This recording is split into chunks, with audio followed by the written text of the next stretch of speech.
안녕하세요. 좋은 중고차 인사이트를 읽어드리는 M&M 모터스 만두아빠 인사드립니다. 오늘 M&M 모터스에서 읽어봐드릴 사연은 서울시 서초구에 거주하시는 강 구독자님과의 제네시스 G90 방문 구매 후기를 업로드해드립니다. 지금 영상에서 보시는 차량은 제네시스 브랜드 최상위 플래그십 세단 G19 모델입니다. G19 3.5 터보 4륜 20인치 다크 하이퍼 SDS 프리미엄 컬렉션 차량으로 2022년 4월 21일에 등록된 74,000km 완전 무사고 1억 1,200만원으로 출시한 차량입니다. 3년이 지난 현재 중고차 가격으로는 6,990만원으로 무려 35% 4,200만원이 감가된 차량입니다. 강 구독자님께서는 G90 중고 차량의 구매를 위해 본 매장으로 직접 내방하여 주시게 되었고, 만두아빠와 함께 차량의 조회 및 실차 검수 등을 완료하고 지금 영상에서 보고 계시는 차량을 계약 완료해 주셨습니다. 잔금 처리 후 M&M 모터스에서 진행되는 프리미엄 출차 서비스, 그 현장의 모습을 영상으로 담아서 읽어드리겠습니다. 네, 회원님 만두아빠입니다. 차량 출하하기 위해서 이제 현장으로 이동하고 있고요. 핸드폰의 알람은 무음으로 제 것만 이렇게 잠깐 꺼두시면 됩니다. 급한 내용이나 안내해드려야 될 내용들은 제가 사전에 확인해서 회원님한테 유선으로 연락드리니까요. 제가 전화 가면 그때 받아주시면 됩니다. 그리고 우리 회원님이 차량 구매하시면서 걱정을 많이 하실 수밖에 없을 건데요. 그 부분은 제가 속 시원하게 다 확인하고 꼼꼼하게 다 준비해서 보내드리니까 걱정 붙들어 매시고 편하게 계시면 될 겁니다. 여기에 있습니다. 많은 차량들의 경쟁을 뚫고 선택이 되었었던 차량이죠. 했고요. 우선 사진으로 차량 내외관 모습 다 촬영해서 보내드렸으니까 천천히 한 장 한 장 확인해 보시면 되실 것 같습니다. 영상으로도 내용 좀 보내드리고요. 우리나라 차의 기술이 상당히 많이 올라왔구나, 무시 못하는구나, 왜 사람들이 RS4를 선호를 하고 있는지 그에 대한 부분을 좀 공감을 했다라고 보셔야 될 것 같아요. 전면, 프론트, 얘 스톤칩 많이 맞는 메인 부분입니다. 보시는 것처럼 깨끗한 컨디션을 잘 가지고 있고요.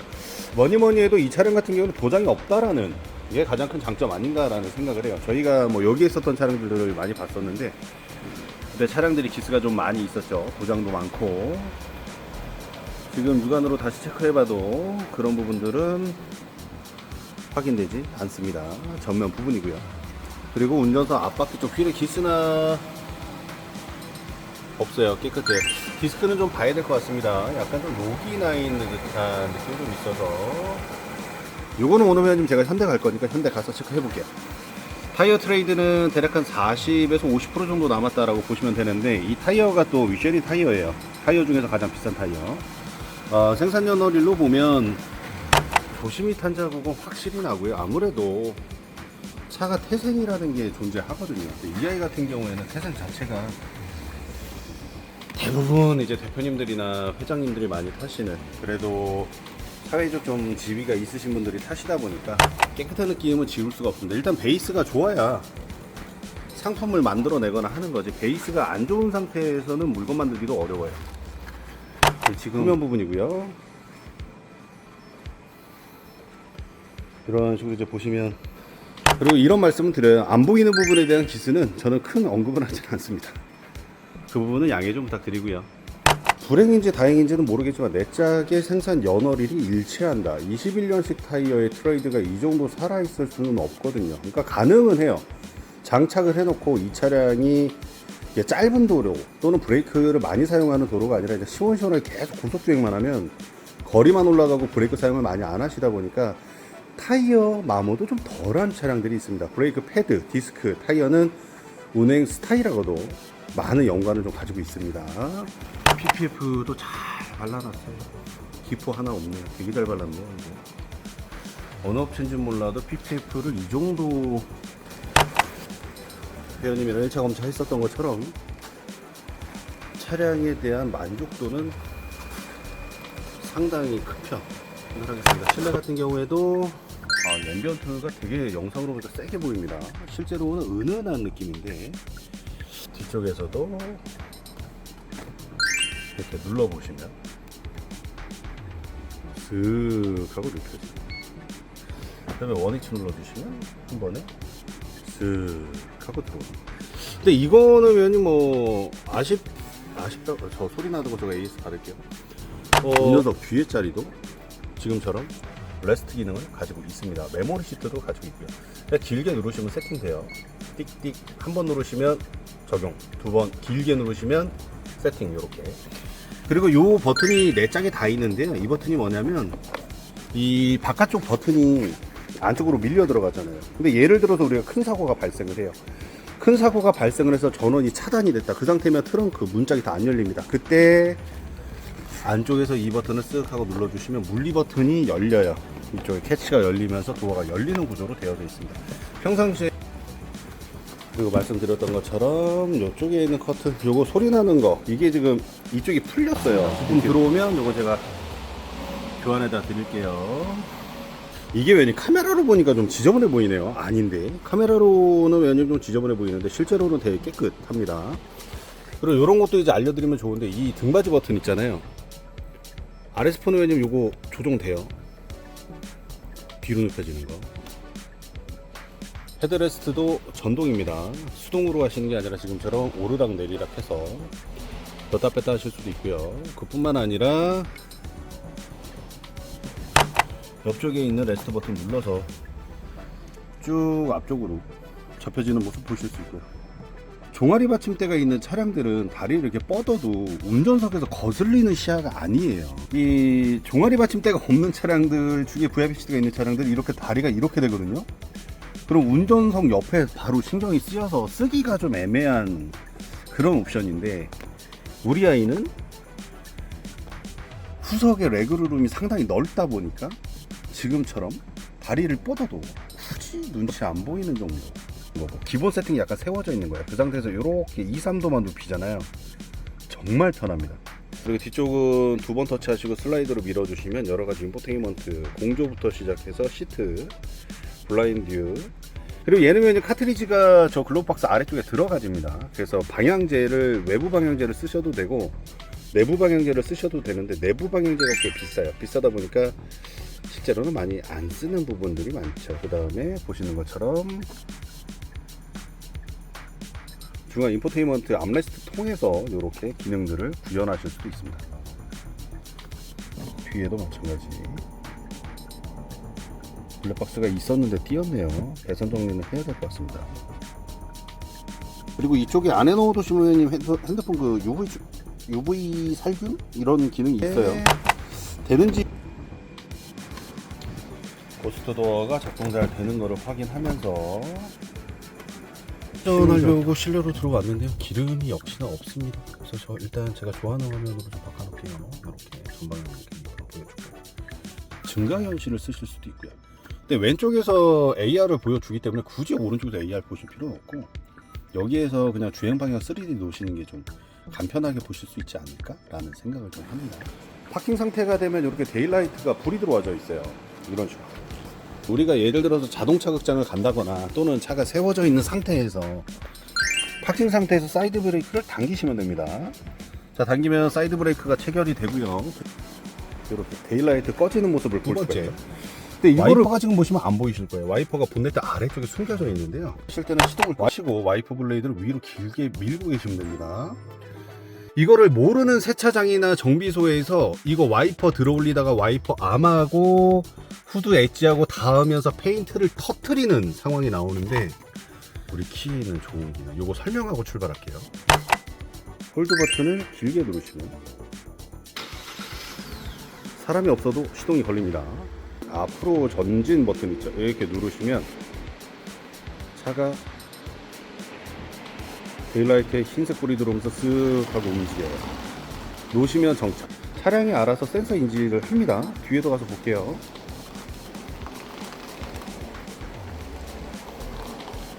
뒤에 차가 있죠? 물체 감지하니까는 세워주는. 시운전을 진행을 하면서 차량에 대한 기본 설명, 여러가지 다양한 내용들을 전달을 해드릴 건데요.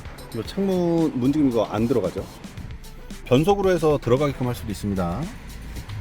쓱 하고 지금 들어갔죠? 지금처럼. 자, 그리고 코너 돌면서 설명해 드리는 거 어라운드 뷰 버튼이죠. 눌러주시면 이렇게 카메라가 나오는데, 회원님이 염려하시는 것처럼 우리 차량은 전장이 5m 20을 넘습니다. 그러하기 때문에 턴 돌아주실 때 바깥쪽으로 많이 이렇게 나갔다가 들어와야 돼요. 적응되실 때까지는 어라운드 뷰의 도움을 좀 받으시고요. 안전운전이 가장 큰 기본 원리입니다.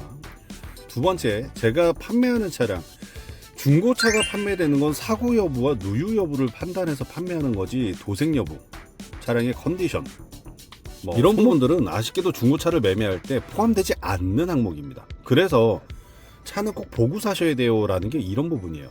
우리는 사고 여부, 누유 여부, 서류만 보고 차를 살 수 있지만 우리가 만족하는 건 그게 아닙니다. 차량 자체의 컨디션과 상품성, 그 다음에 감성 품질이라는 것도 포함해서 차를 선택해야 되기 때문에 제가 지금 진행하는 건 앞에 사고 여부, 누유 여부가 아니라 나머지 과정들이에요. 그러하다 보니까 당연히 사고 없고요. 특이사항, 침수, 기타 등등 있죠. 이런 거는 전혀 없는 차량이 맞는데 그래도 이 아이가 74,000km를 운영하면서 진짜 잘 탔었는지, 그리고 어느 정도 컨디션인지, 그리고 주행 질감이 어떤지, 소모품을 뭐를 손을 대야 되는지, AS는 어떤 처리를 받아야 되는지, 그 다음에 이 모든 기능들이 다 작동을 하는지를 다 피드백을 해드리게 될 건데, 여기서 포인트는 이겁니다. 좋습니다도 있지만 안 좋습니다도 있어요. 정비가 필요합니다라는 것도 있어요. 좋은 경우가 아닌 나머지 경우는 대부분 제가 다 케어해서 보내드리니까 회원님은 이제 편하게 계시면 되는데, 왕왕 영상에서 회원님 안 좋은 게 나오면 주행 질감이나 타이어 상태나 캘리퍼나 이런 거로 주행을 진짜로 해봐야 나오는 거잖아요.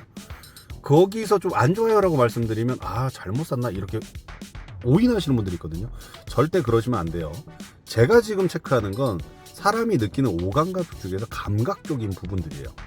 눈으로 보고 손으로 만져보고 체감하지 못하는 몸이 느끼는 부분들 있잖아요. 그런 부분들이니까 만약에 좋으면 좋다, 나쁘면 나쁘다, 그럼 나쁜 건 이렇게 만족하게 해주겠구나 라고 생각해 주시면 되고, 그러한 일을 하기에 제가 우리 회원님들이 많이 좋아하시는 거 아닌가 라는 생각을 해봅니다. 그리고 왼쪽에 있고요. 버튼 눌러주시면 열리는 거, 제가 지금 바로 세워져 비우니까 열리는 중에 누르시면 세워져요. 그 다음에 길게 누르고 계시면 안에서 닫는 것도 됩니다. 이것도 모르시는 분들은 여는 거는 안에서 여시고 닫으실 때 내려서 닫으시더라고요. 그러실 필요 없습니다. 안에서 열고 안에서 닫을 수 있다라는 거. 클러스터 밝기는 오른편에 위치하고 있고요. 저는 클러스터 밝기를 중간 정도 두세요라고 얘기해요. 짠, 이게 이제 위젯이에요. 이 아이를 2번 툭툭 눌러주시면 이렇게 비가 오고 기름 이온이 없어요. 그래서 주유부터 가득할게요. 바퀴는 P 누르시면 그냥 파킹. 사이드 브레이크는 안 채우셔도 돼요. 주유구 버튼이 없죠. 주유구 버튼은 그냥 똥 눌러주시면 돼요. 차문이 잠겼을 때 안 열리고요. 차문이 열려있을 때 눌러주시면 열리게 됩니다. 기름이 없기 때문에 가득 주유하겠습니다.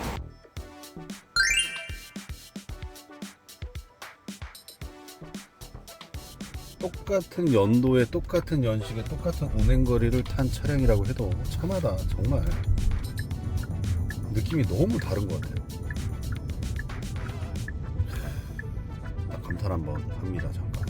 멀티펑션 스위치가 고장나게 되면 깜빡이를 켜고 왼쪽 오른쪽으로 핸들을 돌렸을 때 척척척척척 이 클락 스프링 부딪히는 소리가 나거든요. AS 처리를 좀 받아야 돼요. 그리고 안 좋은 것도 하나가 지금 쓱 하고 들어오네요. 제가 들면 장점만 있는 건 아니라서. 하나 더 무난하게 넘어가는 거 하나 나오고요. 자주 사용하는 버튼을 소프트웨어 버튼으로 만들어 버려서 터치감도 없어요. 좀 매번 누를 때마다 좀 짜증이 많이 나는 제 거는 그런데, 놓고 있는 상태에서 주행을 해도 차량이 알아서 핸들을 어느 정도까지는 조정을 해줍니다. 옛날 구형 모델들 같은 경우는 이게 정전식이 아니라 감압식이에요. 잡아야 돼요. 그래야지만 핸들을 잡으세요라는 커맨드를 없앨 수가 있었는데, RS4 같은 경우는 정전식으로 바뀌었으면 손만 이렇게 대셔도 바로 핸들을 인지해주는 기능이 있죠. 조향 보조를 켜놨는데 이거 불편해요. 일반 주행하실 때는 차선 이탈 능동 보조까지만 켜놓으시고 핸들 조향 꺼놓으시는 게 운전하실 때 많이 편하고, 조향을 켜게 되면 자꾸 가운데로 밀어 넣으려고 그래요. 그럼 차가 계속 이렇게 들어가야 되는 형태를 가지기 때문에 저는 꺼놓고 다닙니다. 저도 차량에 적응이라는 걸 해야 하고요. 그리고 나서 결과를 말씀드려야지. 제가 워밍업부터 시작해서 심지어 트랙까지 넘어가는데 30분에서 한 1시간 정도 소요가 돼요. 그때까지 차량에 대한 적응을 하게 됩니다. 그리고 아이고야, 이게 다 회원님 이중 차음률이에요. 근데 근데 이게 여기만 이중차음이 아니라 전 유리가 다 이중차음 유리가 들어가져 있고요. 특히나 G19 같은 경우에는 외부의 소음, 노면의 소음을 디지털적으로 줄여주는 기능을 가지고 있거든요. 실내를 더 고요하게 만들어주는 특허 기술을 가지고 있는데, 조수석 쪽 라인들에서 웅웅웅웅웅웅 이 소리가 들어오게 됩니다. 지금 속도가 지금 60, 70km 정도 왔다 갔다 하고 있거든요. 그 속도에서도 나요. 속 시원하게 단점을 좀 말씀을 드렸고요. 그게 저한테 지금 큰가 봅니다. 그 다음에 두 번째, 장점입니다. 이 차량의 장점, 엔진 상태가 너무 좋아요. 엔진 상태가 너무 좋아서 주행 질감도 같이 좋아요. 오른쪽 후측방 경보 장치 알림 핸들 경보 잘 되고요. 왼쪽 후측방 경보 장치 경고 블라인드 뷰 모니터 정상적으로 잘 작동됩니다. 이거는 잠시 후에 비가 좀 많이 와서 회원님 제가 6000rpm까지는 못 쓸 것 같은데 한 5000 초반대까지는 쓸 것 같은데, 33T도 잔진동 들어오는 차는 정말 미쳐버리거든요. 근데 얘는 그런 잔진동이 없습니다. 마치 시동이 꺼진 느낌. 배터리 효율이 올라와서, 얘도 지금 배터리가 교체된 걸로 제가 확인을 했는데, 배터리 효율이 SOH 값이 올라와서 ISG 고엔 스탑이 작동이 된다라고 그러면 이거 아주 차량 웃겨질 거예요. ISG가 다 켜지고 온오프 되는 그 타이밍도 상당히 이 아이가 리드미컬하게 딱 넣어주거든요. 그러니까 예전에 얘가 회원님 지금 이게 140뷰로 느껴지실까요? 전 차주분이 적재적소에 필요한 만큼 고속주행도 해주신 거고 필요한 만큼 저속주행도 같이 해주시지 않았나라는 생각을 합니다. 타이어가 트레이드가 좀 애매하긴 하네요. 30-40% 정도. 뒤쪽 타이어도 저라면 전 그래요. 차에다 돈 쓰는 거 저는 솔직히 안 좋아해서. 여기가 회원님 그 다 맨홀이에요. 맨홀이고 도로도 지금 보시면 이게 다 이래요. 되게 안 좋은 도로예요. 이게 주택가 도로라서 막 뜯고 제끼고 하는 데라. 여기서 제가 잡소리를 많이 듣는데, 야 이게 이렇게 승차감 차이가 많이 나나요? 기아랑 현대랑. 와, 제가 지금 이 차량에 이랬네요. 오, 웰컴을 주의 깊게 본 것도 처음이네요. 되게 멋있게 찍었네요. 얘가 자꾸 저한테 놀라운 거를 하나씩 보여주다 보니까 제가 감탄을 해가지고 자꾸. 시운전을 토대로 평가가 나온 차량은 2차 진단을 받기 위해서 제네시스 전담반으로 입고가 되어 2차 진단 및 소모품 교체 AS 처리를 진행하여 드리게 됩니다. 네, 회원님 이제 제네시스에서 나왔습니다. 자, 설명을 좀 해드려야 될 게 또 있네요. 우선은 엔진 오일하고 에어컨 필터하고 교체했습니다. 그리고 커튼 이쪽에서 수리를 해주겠다라고 하는데, 역시나 모비스 파업으로 인해서 부품 조달에 좀 애를 먹고 계시네요. 차를 받아서 현대를 다시 들어올게요. 현대 다시 들어와서 커튼 수리 끝내놓고 그리고 자택으로 보내드리면 되지 않을까요? 다음 주 출차 전 점검, 2차 진단, 소모품 교체, 주유 서비스를 모두 완료한 차량은 메이크업 서비스를 진행하기 위하여 협력점으로 입고를 진행하게 됩니다. 구독자님께서 요청해주신 작업은 매매단지 입고 시 잘못 시공된 초저가형 막광택을 최상의 컨디션으로 끌어올리기 위한 제로맥스 프로샵의 수성광택을 시작으로 차량의 방호력과 발수력을 올리기 위한 정품 유리막 시공, 그리고 실내에서의 만족도를 더 끌어올리기 위한 가죽 시트, 실내 케어 작업 및 야와라 시트 코팅 작업까지 많은 사람의 시간과 땀이 투자되어지게 됩니다. 해당 작업은 차량 상태에 따라 1박 2일에서 2박 3일 정도의 시간이 필요하다는 점 미리 양해 말씀드립니다. 광고 사이트에서 보여지는 중고 차량들은 늘 깨끗한 모습으로 가려져 있기 마련입니다. 물론 제가 지금 언급하는 내용은 직접 경험을 해보신 구독자분들이 더 많으실 것 같습니다. 막광택과 공업용 레자웍스로 기스와 때를 가려놓은 모습과 프리미엄 메이크업 서비스가 진행되어 최상의 컨디션으로 회복한 제네시스 G19 모델의 완료 모습을 감상하시면서 비교해 보시는 것도 좋으실 것 같습니다. 일반적으로는 현재 상태에서 구독자님에게 바로 딜리버리가 진행되지만 몇 가지 추가 작업이 이어지는 관계로 다음 과정을 이어나가게 됩니다. 내장 관리 끝낸 거 확인하고요. 마지막 점검 끝내고 나머지 작업 좀 하러 갑니다. 첫 번째로 진행할 작업은 디퍼너 조일 교환해야 되는 거, 그리고 타이어 교체를 하러 갑니다. 정비협력점에서 디퍼런쇼 오일도 바로 교체시켜 드렸습니다. 네, 배우님 소모품 교체 완료하고 밖으로 이제 나왔습니다. 타이어집으로 이동을 할 겁니다. 일단 이번에 소모품 들어오면 쫙 다 내린 거라 당분간은 좀 편하게 타시면 되지 않을까 라는 의견이 좀 있습니다. 이후 타이어 교체를 진행하러 재이동을 시작합니다. 구독자님들이 불편하지 않으시도록 가장 저렴한 가격에 좋은 제품으로 교체 및 얼라이먼트까지 진행해드리고 딜리버리 서비스를 준비하게 됩니다. 그리고 차량 인도 받으시고 있는 비용은 저희 쪽에서 지급하니까요, 회원님은 차량만 받으시면 됩니다. M&M 모터스의 출차 작업은 총 5박 6일이라는 시간이 소요되었습니다. 이 과정에 있었던 모든 내용을 실시간으로 사진과 영상으로 전달해드렸으며 마지막 확인 작업을 거치게 됩니다. 누군가는 중고차를 중간 마진이 포함된 가격에 매매하기도 하고, 또 누군가는 겉만 번지르르 한 하자 있는 상품을 고르기도 하고, 누군가는 말도 안 되는 가격에 구매하려다가 허위 상품에 노출되기도 합니다. 이 모든 이유들은 판매자이던 구매자이던 누군가가 욕심을 부리는 이유 아닐까요? M&M 모터스에서 이야기하는 좋은 중고차는 단순합니다. 서류로만 믿는 것이 아니라 실제 차량을 검수하고 시운전을 하면서 차량의 컨디션을 파악하고, 이를 토대로 경정비를 끝내고 마지막으로 내 외관의 컨디션을 회복해서 구독자분들에게 인도시켜드리는 중고차를 뜻합니다. 오늘 읽어드린 중고차 이야기는 여기까지입니다. 차량을 구매하신 강구독자님 다시 한번 축하드리며 M&M 모터스의 좋은 중고차 이야기는 앞으로도 계속 이어집니다.